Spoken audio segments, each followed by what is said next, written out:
is Mel. I am here in Honda Cars Makati to check our new Honda City Rs Cvt. This unit will give you comfort, flexibility with sporty and sleek design.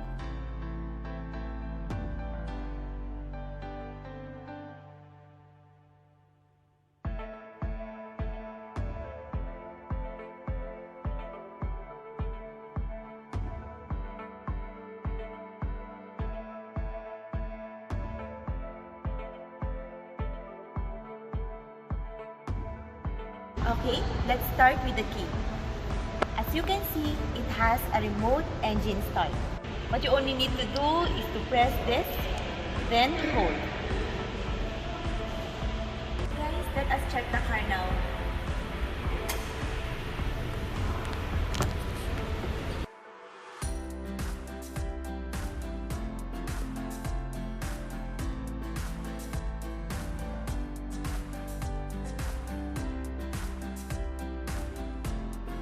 Ito yung Honda dashboard. Then, makikita natin dito yung glove box. So, ayan. And then, ito naman yung 8-inch audio system. Sa aircon naman, as you can see, rotary siya. Ito pa rin yung iniikot. Ayan. So, para sa temperature naman, ito. O, diba? Ang astig, guys. Sa ilalim ng aircon, makikita nyo naman ang powered outlet. Meron din tayong dalawang USB port connector. Sa ilalim nito, meron dalawang cup holders. Sa gilid ng cup holders, makikita mo ang icon button. Guys, sa mga hindi nakakaalam kung ano yung meaning ng icon button, para to sa fuel efficiency.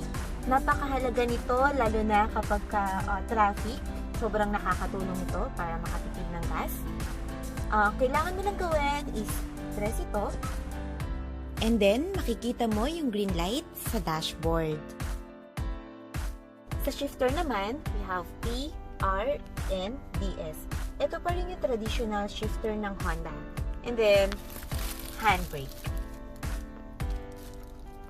This one has also a paddle shifter. Ito siya, guys. Meaning, you can drive in semi-manual mode or sports mode. So, sa mga mahilig talaga mag-drive dyan, good ito para sa inyo para ma-maximize nyo yung speed at saka yung power ng unit. Andito na rin yung controls natin. So, ito yung cruise control.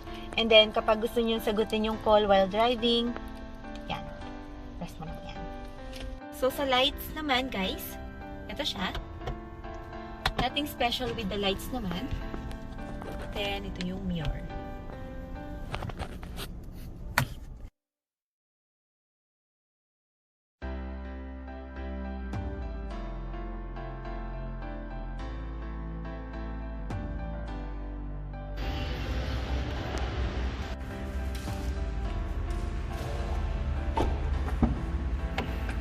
Sa loob ng second row, same pa rin siya kung ano yung dating Honda City.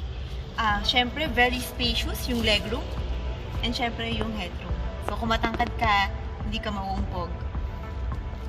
Pero guys, ang kagandahan, meron dito sa second row na rear aircon ventilation.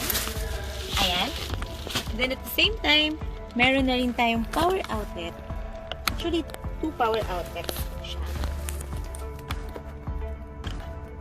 Hindi lang tayo nagtatapos dyan dahil meron din tayong armrest and of course, cup holder. Sa mags naman natin, we have 16 alloy wheels inside.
Thank you guys for watching.